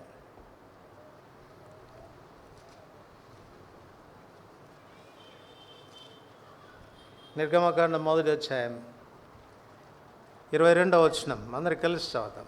నిర్గమ 1:22 అందరు కలిసి. అయితే ఫరో హెబ్రీల్లో పుట్టిన ప్రతి కుమారుని నదిలో పారవేయడి, ప్రతి కుమార్తెను బ్రతకనీయడని తన జనులందరికీ ఆజ్ఞాపించెను.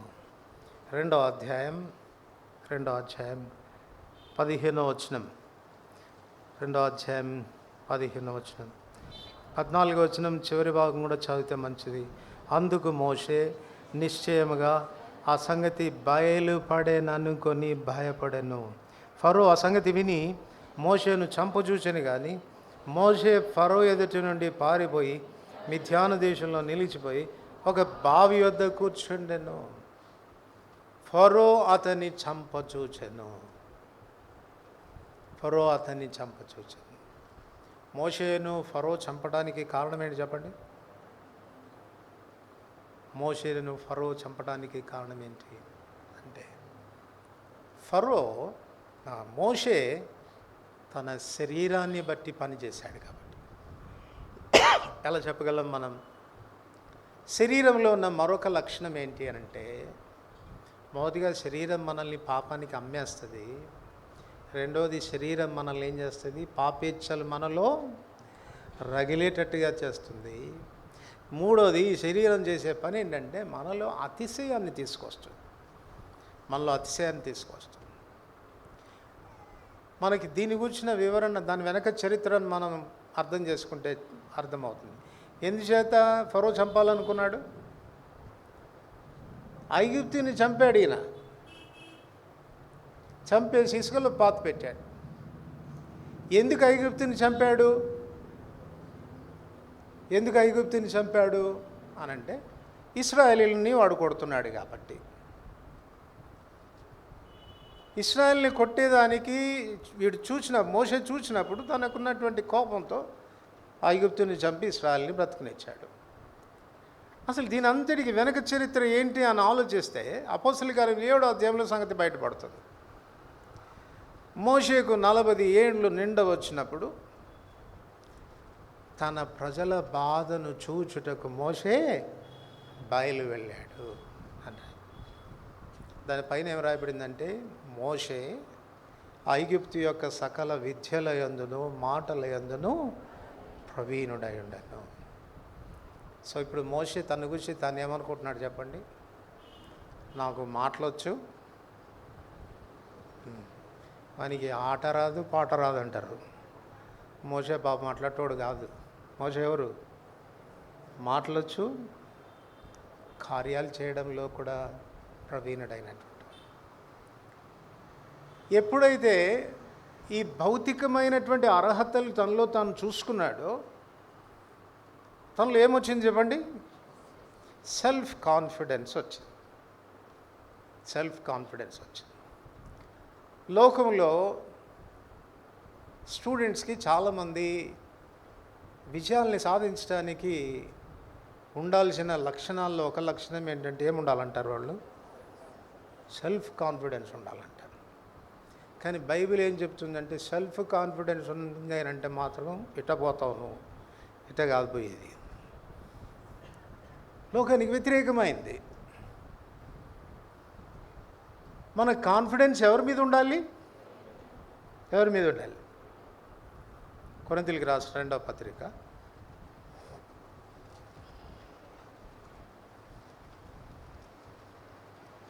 3వ అధ్యాయం. కొరింథీయులకు రాసిన 2వ పత్రిక 3వ అధ్యాయం 4-5 వచనాలు అందరికి కలిసి చదువుతాం. క్రీస్తు ద్వారా దేవుని ఎడల మాకిట్టి నమ్మకం కలదు. మా వలన ఏదైనా అయినట్టుగా ఆలోచించుటకు మా అంతటా మేమే సమర్థులమని కాదు. చెప్పండి, ఏం చెప్తున్నాడు పౌలు? వీఆర్ సో కాన్ఫిడెంట్ అంటున్నాడా? ఏమంటున్నాడు? మాకు ఇచ్చిన నమ్మకం ఉంది, కాన్ఫిడెన్స్ ఉంది. ఆ కాన్ఫిడెన్స్ ఏంటంటే మా వల్ల ఏదో జరిగిపోతుంది అన్నటువంటి కాన్ఫిడెన్స్ కాదు. మా సామర్థ్యము దేవుని వలన అవుతుంది. మరి శరీరానికి ఉన్న మనసు ఏంటి? చదవండి. కొలసీలకు రాసిన పత్రిక, క్షమించండి, ఫిలిప్పీలకు రాసిన పత్రిక 3వ అధ్యాయం. ఫిలిప్పీలకు రాసిన పత్రిక 3వ అధ్యాయం 2వ వచనం. అందరికీ కలిసి చదువుదాం. ఫిలిప్పీ 3వ వచనం, 2 కాదు 3వ వచనం చదవండి. ఎందుకనగా శరీరమును ఆస్పదం చేసుకొనక దేవుని యొక్క ఆత్మ వలన ఆరాధించుచు క్రీస్తు యేసునందు అతిశయపడుచున్న మనం. చాలు. మన అతిశయానికి మూలమేంటి చెప్పండి? ఇది ఎందుకు మనం అతిశయపడుతున్నాం? మనకున్న గర్వం ఏంటి? మన గర్వం ఏంటి? మళ్ళీ ఒకసారి చదివి చెప్పండి. ఎందుకనగా శరీరమును ఆస్పదం చేసుకొనక దేవుని యొక్క ఆత్మ వలన ఆరాధించుచు క్రీస్తు యేసునందు అతిశయపడుచున్న మనమే సున్నతి. ఇప్పుడు చెప్పండి, మన అతిశయానికి కారణం ఏంటి? మనం శరీరాన్ని ఆస్పదం చేసుకోవట్లేదు. మరి ఎవరిని ఆస్పదం చేసుకుంటున్నాం? ఆత్మను ఆధారం చేసుకుంటున్నాం, ఆత్మను ఆస్పదం చేసుకుంటున్నాం. అదే పౌలు చెప్పింది. మా వలన ఏదో జరిగిందని మేము భావించడానికి, మేము అతిశయపడడానికి, అది ఏది మా వలన ఏమీ జరగదని మాకు తెలుసు. కానీ మా సామర్థ్యం దేవుని వలన అయింది. కానీ మా సామర్థ్యం మామూలు సామర్థ్యం కాదు. 2 కొరింథీ 10వ అధ్యాయం, 2 కొరింథీ 10వ అధ్యాయం 3, 4, 5 వచనాలు కలిసి చదువుదాం. 3, 4, 5 వచనాలు. మేము శరీర ధారులమై నడుచుకొనుచున్నను శరీర ప్రకారం యుద్ధం చేయము. మా యుద్ధోపకరణాలు శరీర సంబంధమైనవి కావు, కానీ దేవుని ఎదుట దుర్గములను పడద్రోయజాలినంత. మాకున్న ఆయుధాలు ఎట్లాంటివి చెప్పండి? పెద్ద పెద్ద కోట గోడల్ని, దుర్గాల్ని కూడా ఏం చేస్తాం? పడద్రోసేస్తాం. అంత బలం ఉంది మాకు. కానీ ఇదంతా మా వలన అయింది కాదు. మనం ఇంతకుముందు వింటూ వచ్చినాం కదా, ఎరుకో చుట్టూ 7 దినాలు తిరిగారు. 7వ రోజు 7 సార్లు తిరిగారు. కోట గోడలు కూలిపోయినాయి. వాళ్ళు ఒకవేళ వాళ్ళ ఇంటికి పోయి వాళ్ళ తల్లిదండ్రులతో, బంధువులతో, నీకు తెలుసా మేము కోట గోడలు కొలగొట్టాం అని చెప్పుకుంటే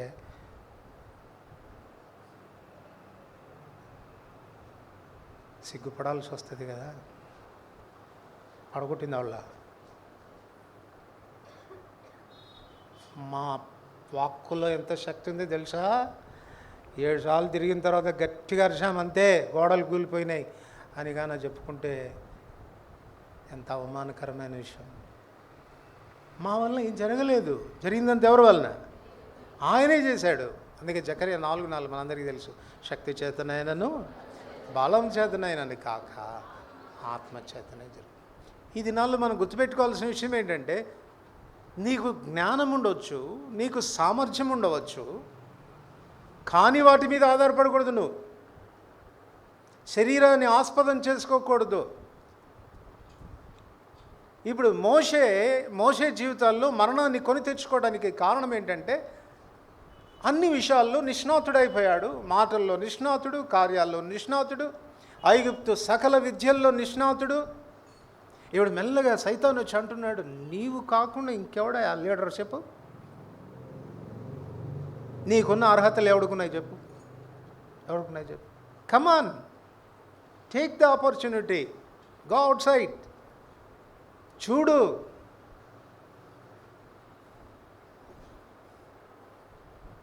చంద్రబాబు కొడుకు లాంటివాడు కాదు. He has every right to take the throne. సింహాసనాన్ని తీసుకునేదానికి ప్రతి అర్హత కలిగినాడు. ఇప్పుడు సైతాను వచ్చి అంటున్నాడు, నీకంటే అర్హుడు ఎవడాయా? ఫరో నిన్ను ప్రకటించకపోయినా నువ్వు అప్రకటిత రాజువి. You can do anything. ఇప్పుడు శరీరాన్ని ఆస్పదం చేసుకున్నాడు, కండలు చూసుకున్నాడు, ఒకసారి బయలుదేరి వెళ్ళిపోయాడు, మరణం తెచ్చుకున్నాడు. దేవుని సేవలో, దేవుని పరిచర్యలో, క్రైస్తవ జీవితంలో సెల్ఫ్ కాన్ఫిడెన్స్ పనికి రాదు. నీకెంత జ్ఞానం, బైబిల్ జ్ఞానం వచ్చినా, ఎంత కార్యనిర్వహణ కొరకైన సామర్థ్యాన్ని దేవుడు నీకు ఇచ్చినా,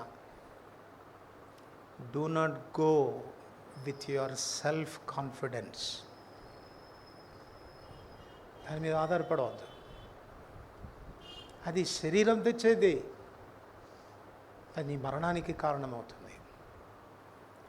4వది,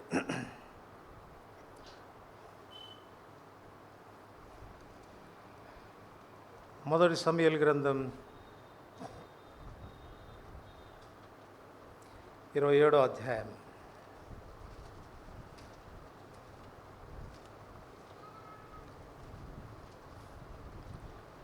మొదటి సమూయేలు గ్రంథం 27వ అధ్యాయం మొదటి వచనం చదవండి.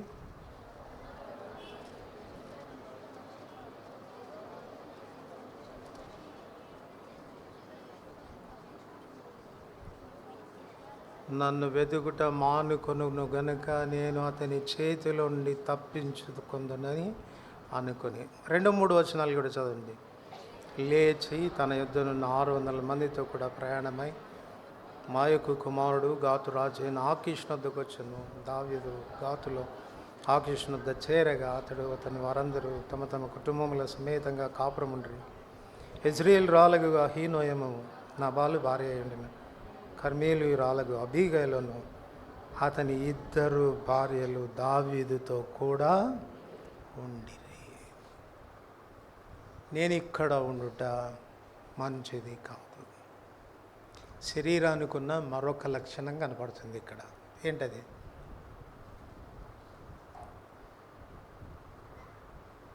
డిసిషన్ మేకింగ్, తీర్మానం చేసేయటం. సర్వసాధారణంగా తీర్మానం చేయాలంటే ఏముండాలి?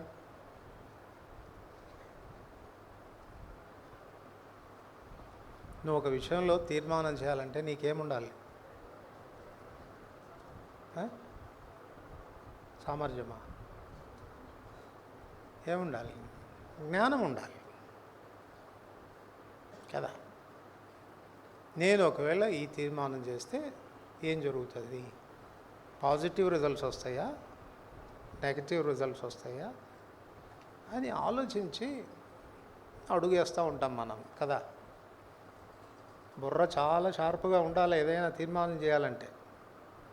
చాలాసార్లు మన బుర్ర షార్ప్గా ఉండదు, తీర్మానాలు అడావడిగా చేసి ఆ తర్వాత రిజల్ట్స్ అన్నీ కూడా ప్రతికూలంగా వస్తూ ఉంటే ఎందుకన్నా చేశానా అని విచారపడుతూ ఉంటాం కదా. ఈ శరీరానికి ఉన్న బుద్ధి ఏంటంటే నీకంటే జ్ఞానవంతుడు ఎవరు చెప్పు అంటది. నీకంటే జ్ఞానవంతుడు ఎవరు చెప్పు.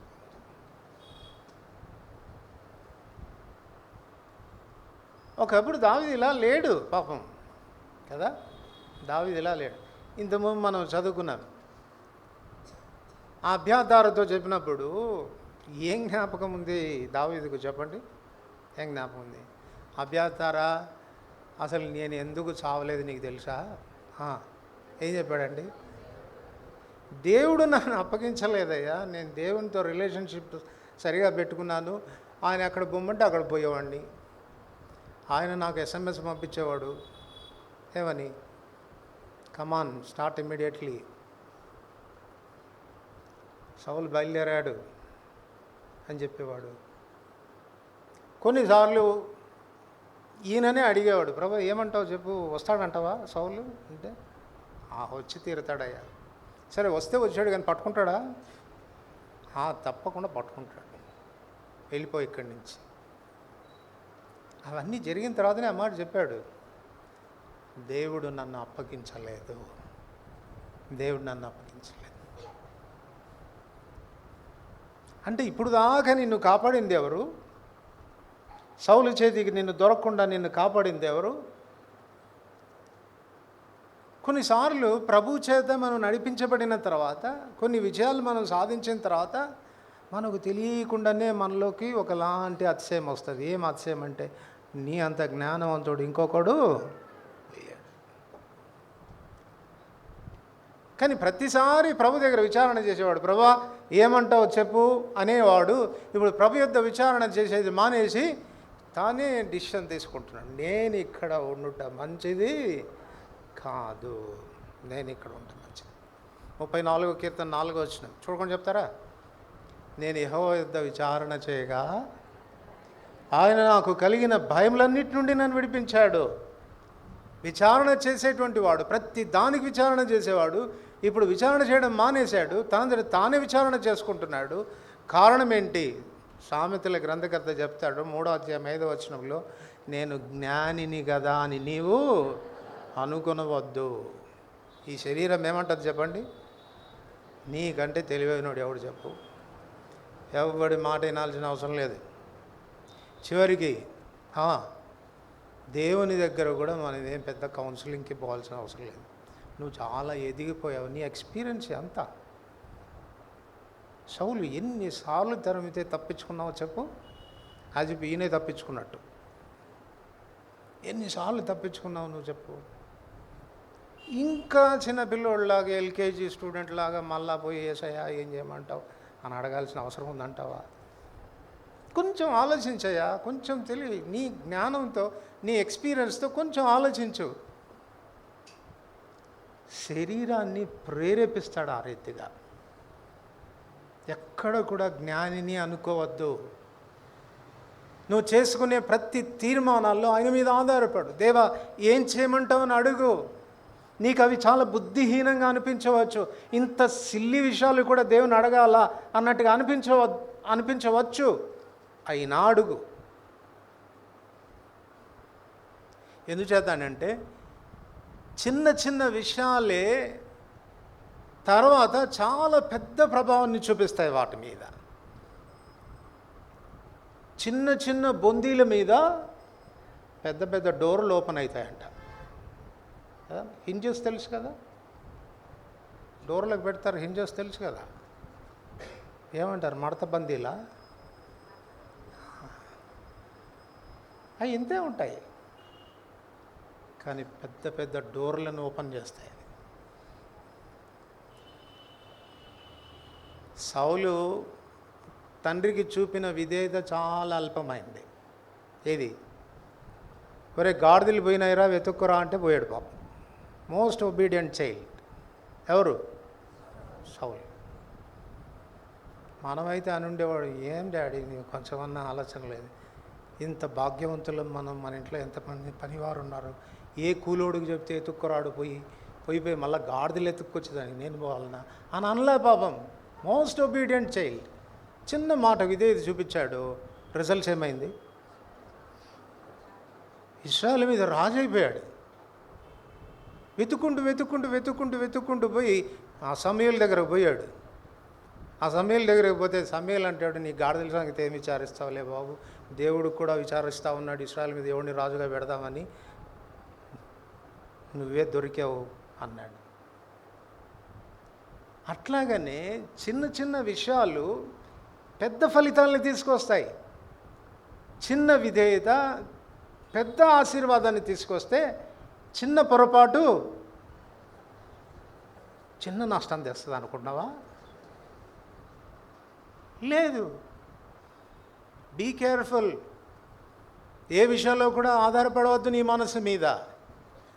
జ్ఞానిని అనుకోవద్దు, ఆయన మీద ఆధారపడు. దావీదు అట్లా ఆధారపడలేదు, తన సొంతంగా ఆధారపడ్డాడు.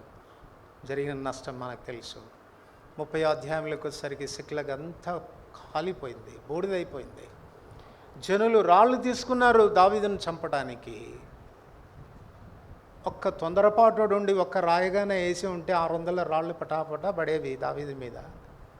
దేవుడు కనికరం చూపించాడు, ఆపాడు. దావీదుకు బుద్ధి వచ్చింది. ఇంత నష్టానికి కారణం ఏంటి అని ఎవరి మీదనో బ్లేమ్ చేయడానికి పోలేదు, కానీ తను ఆలోచించాడు. వెంటనే అబ్యాతారును పిలుస్తున్నాడు. అబ్యాతారా, ఆ ఏఫోదు తీసుకురా. నేను చేసినంత పొరపాటు ఆ ఏఫోదును నమ్ముకోకపోవటమే. ఇప్పటికైనా పర్వాలేదు, దాన్ని తీసుకురా. ధైర్యం తెచ్చుకున్నాడు. రికవర్ చేసే ప్రభు ఒకడున్నాడు, కాపాడే ప్రభు ఒకడున్నాడు, సమకూర్చే ప్రభు ఒకడున్నాడు. బూడిదైపోయినా పర్వాలేదు నా జీవితం, నన్ను తిరిగి రికవర్ చేయగలడు. అబ్యాతారుతో విచారణ చేశాడు. ప్రభువా, పొరపాటు అయిపోయింది, ఏం చేయమంటావు? ఇప్పుడు తరమ్మంటావా? ఎంత జాలిగల దేవుడు అండి. తరుము, నిశ్చయంగా కలుసుకుంటాం. దావీదు సమస్తమును సమకూర్చు. శరీరము మన సొంత జ్ఞానం మీద మనం ఆధారపడేటట్టుగా మనల్ని ప్రేరేపిస్తుంది. Don't depend on it. అది నీ చావుకు కారణమవుతుంది. నిన్ను చంపువాడు, నన్ను చంపువాడు ఒక్కడే. ఈ దినాన వాడు నీ చెవిలో వచ్చి నువ్వు చాలా జ్ఞానవంతుడవు అని చెప్తున్నాడంటే ఏం ప్లాన్ చేస్తున్నాడని అర్థం చెప్పండి? మనల్ని చంపటానికి ప్లాన్ చేస్తున్నాడు అని అర్థం. చివరిగా లూకా సువార్త 10వ అధ్యాయం. లూకా సువార్త 10వ అధ్యాయం.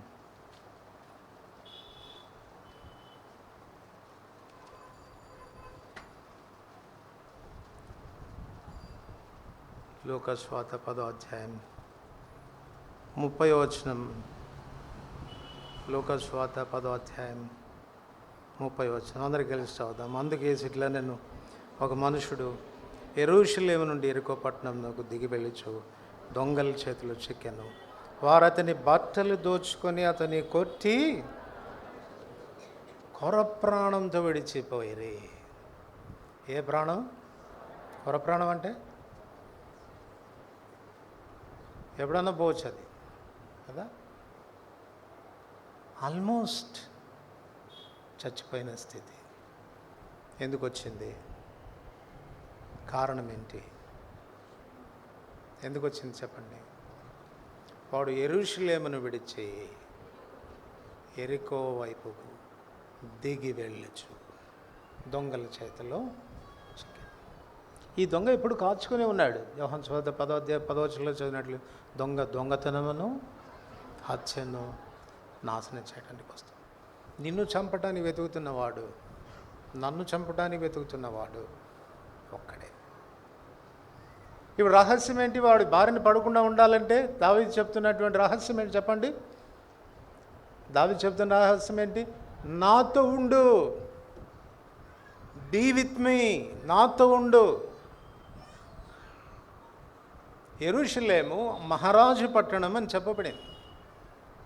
48వ కీర్తన, దేవుడు ఆశ్రయంగా ప్రత్యక్షమయ్యేటువంటి పట్టణం అది. దేవుని సన్నిధి అక్కడ ఉంది, దేవుని మందిరం అక్కడ ఉంది, దేవుని యాజకులు అక్కడ ఉంటారు. ఆశీర్వదించబడినటువంటి పట్టణం యెరూషలేమా, మనుషులు నిన్ను గూర్చి గొప్ప సంగతులు చెప్పుకుంటారు అని దీవించబడినటువంటి పట్టణం. ఆ పట్టణపు యొక్క వాసి అయి ఉండి ఎక్కడికి వెళుతున్నాడు చెప్పండి? యెరికో వైపు దిగి వెళుతూ ఉన్నాడు. దొంగలు దోచుకున్నారు అని రాయబడింది. దొంగలు దోచుకున్నారు. దోచుకున్నారంటే ఏముండాలి తన దగ్గర? మనకి తెలుగులో ఎందుకో బట్టలు దోచుకున్నారని రాయబడింది, అంతేగాని అది మొత్తం డబ్బులన్నీ బట్టల్లో పెట్టుకున్నాడో ఏమో తెలియదు మనకు. మామూలుగా ఎవడైనా దొంగడు పెడితే బట్టలు దోచుకొని పోతాడండి. అట్లాంటి దొంగలను ఎవరు చూసారా మీరు? దోచుకున్నారు. యెరికోకు వెళ్తూ ఉన్నాడు. ఎందుకు యెరికోకు వెళ్తున్నాడు? ఆ దినాల్లో యెరికో వ్యాపారానికి నిలయమైన పట్టణం. వ్యాపారానికి నిలయమైన పట్టణం. బహుశా ఈ వ్యక్తికి భవిష్యత్తును గూర్చిన భయం ఉందేమో. కూర్చొని తింటే కొండలు కూడా కరిగిపోతాయి అన్న భయం పట్టుకుంది. మరి ఏం చేయాలి? Let me do some business. ఏదైనా కాస్త వ్యాపారం చేసి నా ఆస్తిని ఏం చేసుకుంటాను? విస్తరింపచేసుకుంటాను. దాని కొరకు ఏమైపోయాడు చెప్పండి? యెరూషలేమును వదిలిపెట్టి. ఈ దినాల్లో భవిష్యత్తును కూర్చిన భయం దేవునికి దూరం చేస్తుంది మనల్ని. భవిష్యత్తును కూర్చిన భయం. ఎంత వచ్చినా తృప్తి లేదు. 30,000 జీతమైనా తృప్తి లేదు, 40,000 జీతమైనా తృప్తి లేదు, ₹1,00,000 జీతమైనా తృప్తి లేదు. ఏమో ఇప్పుడైతే పర్లేదు కానీ రేపు ఉంటుందా అంటావా? సరిపోతుందా? బ్రదర్, కష్టపడకపోతే ఎట్లా వస్తుంది చెప్పండి? యెరూషలేముకి పోకపోయినా పర్లేదు కానీ ఓటీలు డ్యూటీలు చేసుకుంటే వస్తుంది కదా. చేసుకో, వద్దని లేదు. దొరుకుతావు. ఎవరికి దొరుకుతావు? దేవుని సన్నిధిని పోగొట్టుకుంటున్నావా? భవిష్యత్తును కూర్చిన భయమా నీకు? ఈరోజు కడుపు నిండా పెట్టిన దేవుడు రేపు పెట్టడా? ఆకాశ పక్షులను చూడండి, అవి విత్తవు, కోయవు, కొట్లలో కూర్చుకొనవు. మీ పరలోకపు తండ్రి వాటికి సమృద్ధిగా ఆహారం పెడుతున్నాడు. వాటికంటే మీరు రేపటి గురించి ఎందుకు చింతపడతారు? మీరు రేపు దాని సంగతులు గురించి అదే చింతిస్తుంది. సమస్తము మనకు ధారాళంగా దయచేయు దేవుని యందు నమ్మికించు. అస్థిరమైన ధనమునందు నమ్మికించవద్దు. దేని మీద ఆధారపడుతున్నావు? ఇది ధనమా దేవుడా? నీ ఆస్తిపాస్తులా దేవుడా? నువ్వు అనుకుంటున్నావేమో నువ్వు సంపాదించే ధనం, నీ ఆస్తిపాస్తులు భవిష్యత్తులో నిన్ను సుఖంగా నిలబెడతాయని. నేను చాలాసార్లు చెప్పాను, మళ్ళా జ్ఞాపకం చేస్తున్నాను. బహుశా కొత్తోళ్ళు కూడా వచ్చి ఉండొచ్చు, వాళ్ళకి మళ్ళీ జ్ఞాపకం చేస్తున్నాను. అస్థిరమైన ధనమునందు నమ్మిక ఉంచక అని తిమోతికి రాసిన దేవుడు స్వయంగా సువార్తలు ఏం చెప్పాడంటే, ఏమని? అన్యాయపు సిరి అని చెప్పాడు.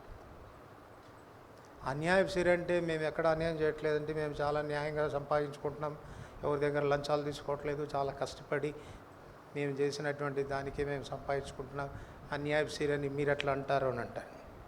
పాపం మీరు అన్యాయంగా సంపాదించినందుకు దానికి అన్యాయపు సిరి అని కాదు, ఆ సిరి పేరే అన్యాయపు సిరి అట. ఎందుకంటే నువ్వు ఎంత న్యాయంగా అయినా సంపాదించుకో, ఎంత భద్రంగా దాచుకో, ఒకరోజు నిన్ను మోసం చేసి ఎగిరిపోతుందంట, నిన్ను అన్యాయం చేసి.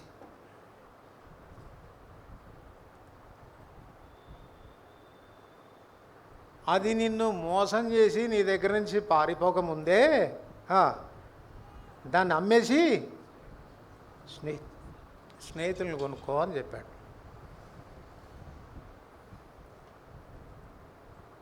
అయితే మీరు సంపాదించుకోవద్దు, కష్టపడవద్దు, రేపటి నుంచి మానేసి ఇక్కడికే రండి అంటే మళ్ళీ మేము కూడా భోజనం పెట్టలేము మీకు.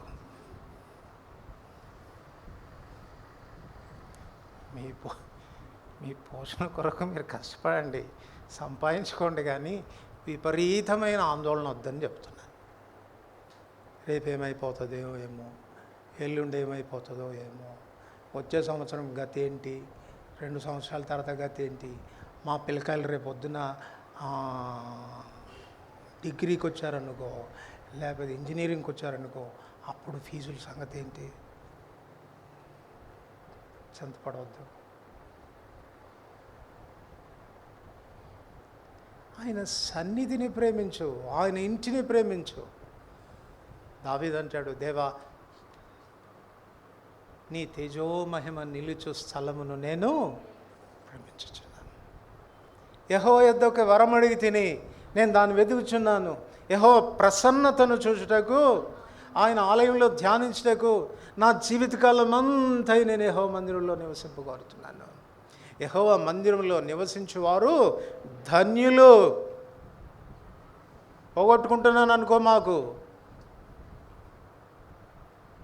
అందుకే 84వ కీర్తనలో కోరహు కుమారులు రాసింది ఇదే, ఏమని? నీ ఆవరణములో ఒక్క దినము గడుపుట అంటే 1000 దినముల జీతం కంటే ఒక్కరోజు సండే వస్తే ఏమో అనుమానంగా ఉందండి, ఇది నిజమేనో కాదో అని అంటున్నాను కదా. అందుకే గట్టిగా చెప్పట్లేదు. బయట 1000 దినాలు నువ్వు కష్టపడి సంపాదించుకునేది వలన వచ్చే ఐశ్వర్యం కంటే ఒక్క దినం దేవుని ఇంట్లో గడుపుట ద్వారా వచ్చే ఐశ్వర్యం గొప్పది. ప్రేమించు దేవుని ఇంటిని, దేవుని సన్నిధిని ప్రేమించు. పారిపో మాకు, ఎరుకో వైపు పరుగులెట్టవద్దు. అర్ధాంతరంగా నీ జీవితం ఆగిపోతుంది. కొర ప్రాణం క్రిందికి తెచ్చుకుంటావు నీ జీవితాన్ని. ప్రభు కనికరించాడు, జాలిపడ్డాడు, దర్శించాడు, గాయాలు కట్టాడు, గాడిద మీద ఎక్కించాడు, పూటకుళ్ళ ఇంటికి తెచ్చాడు. ఒరే ఎరుకోకు కాదురా నువ్వు పోవాల్సింది, ఇక్కడరా ఉండాల్సింది నువ్వు, పూటకుళ్ళ ఇంటిలో ఉండాలి నువ్వు. నా చేత పోషించబడాలా. నీ అవసరత ఏదైనా నేను తీరుస్తాను. నీ ఫీజు నేను కడతాను.